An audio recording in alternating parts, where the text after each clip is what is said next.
Hello everyone. आज हम बात करने वाले हैं second month of pregnancy. Generally मैंने देखा है क्या होता है कि जनरली पेशेंट फर्स्ट कंसल्टेशन के लिए ही सेकेंड मंथ ऑफ प्रेगनेंसी में आते हैं। यानी generally the pregnancy test positive आता है डे 1 और डे 2 ऑफ मिस पीरियड। ये लोगों को पता नहीं रहता कि हम कब जाए डॉक्टर के पास। तो generally it is advisable that if you miss period do pregnancy test and go to your gynaecologist. Second months में जनरली 7 to 8 वीक्स के बाद ही फीटल कार्डियक एक्टिविटी आती है। सेकेंड मंथ्स में हम सोनोग्राफी भी करते हैं, कुछ ब्लड टेस्ट भी करते हैं और जनरल डाइट एडवाइस रहता है कि कुछ चीज़ें खानी है, कुछ चीज़ें नहीं खानी है, ये भी पता चलता है। इसलिए second months of pregnancy is important and at least at this time you should go to your gynecologist. Hello everyone, I am Dr. Shivaji Naravade, practicing gynecologist at Medipoint Hospital, Chandan Nagar since 20 years. We are running basically a maternity and child care unit.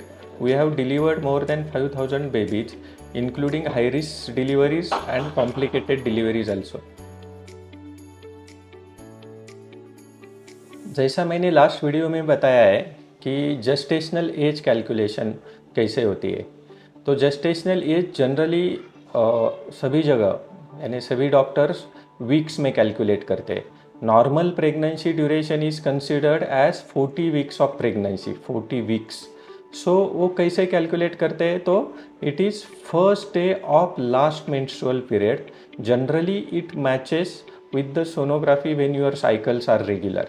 So it is the gestational age, but many people confuse it with the ovulation age, क्योंकि कभी ovulation तो day 1 से calculate किया तो day 14 को ovulation होता है और उसी टाइम कॉन्टैक्ट आया तो प्रेगनेंसी रहता है। Generally ovulation age is 2 weeks less than gestational age, but for all practical purposes, sonography purposes, we consider gestational age which is calculated from the first day of the last menstrual period. Let me explain you with the example.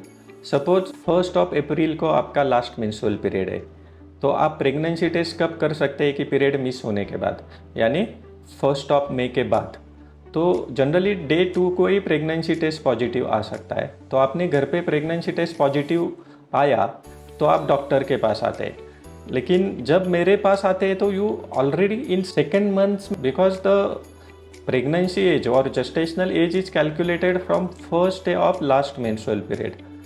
तो अभी calculate किया तो generally 5 weeks के करीब हो जाता है, तो it is second month of pregnancy. लेकिन कभी कभी पेशेंट को लगता है, या बहुत सारे पेशेंट पूछते हैं कि लेकिन हमारा कॉन्टैक्ट तो 14 अप्रैल 15 अप्रैल के बाद आया था, लेकिन at that time there is ovulation. Pregnancy generally उसी टाइम रुकती है क्योंकि उसी टाइम ओव्यूलेशन होता है, साइकिल रेगुलर होते हैं। तो फिर आपको कभी कभी ये लगता है कि हम 1 अप्रैल से क्यों कैलकुलेट कर रहे हैं, क्योंकि जनरली सभी जगह जो प्रेगनेंसी एज और जेस्टेशनल एज और full term pregnancy is considered as 40 weeks and for all calculation it is calculated from first day of last menstrual period, that you can tell confidently to the doctor. You cannot tell we cannot identify the ovulation age normally, और कभी ovulation हुआ है, क्योंकि वो कई patient में आगे होता है, कई पेशेंट में पीछे होता है। जो कंफर्म डेट आप बता सकते हो वो है लास्ट मेंस्ट्रुअल पीरियड।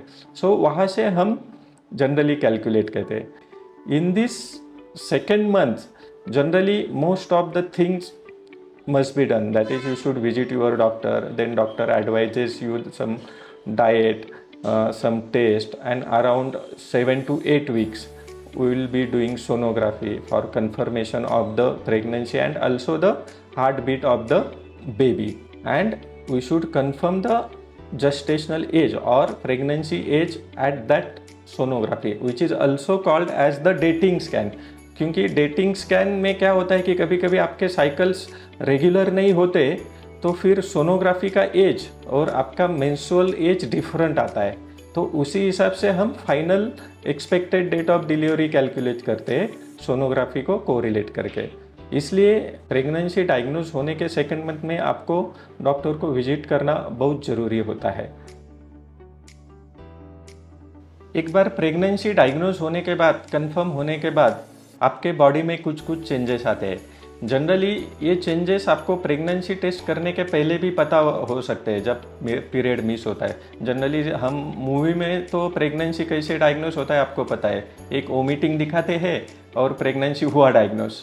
तो ऐसा भी होता है, स्मेल आता है कुछ कुछ अजीबोगरीब, देन फूड क्रेविंग्स होता है, बॉडी में चेंजेस होते हैं, वीकनेस लगता है, टायर्डनेस लगता है, वोमिटिंग होता है। ये सब चेंजेस नॉर्मल है प्रेगनेंसी में। Generally changes will start from morning itself, so इसलिए उसको मॉर्निंग सिकनेस बोलते हैं। सिकनेस यानी क्या होता है कि वीकनेस लगता है, आपको नौसिया जैसा फीलिंग होता है, बहुत सारे चीज़ों का स्मेल आने लगता है, बहुत बार वोमिटिंग भी होता है। जनरली ये मॉर्निंग सिकनेस 90 to 95% पेशेंट में प्रेगनेंसी में रहता ही है। जनरली ये मॉर्निंग सिकनेस कंटिन्यू होता है first 3 months of pregnancy, and after 3 months body adopt to hormonal changes and it will decrease. Second months of pregnancy, folic acid supplement is required because folic acid is required for the formation of DNA and the cells of the body.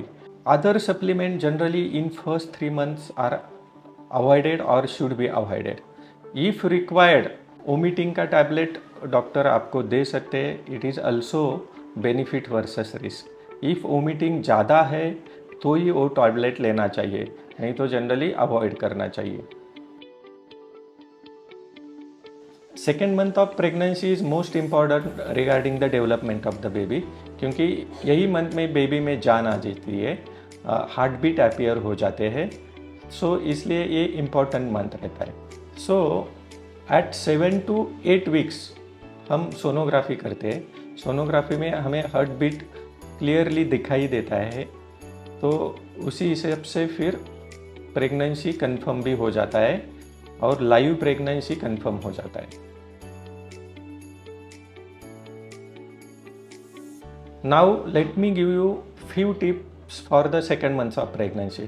Most important are 3 things: rest, hydration and nutrition. You should get adequate rest. बहुत सारा पानी पीना है, hydration maintain करना है, और थिर्डली nutrition. तो nutrition में बैलेंस डाइट होना ज़रूरी है।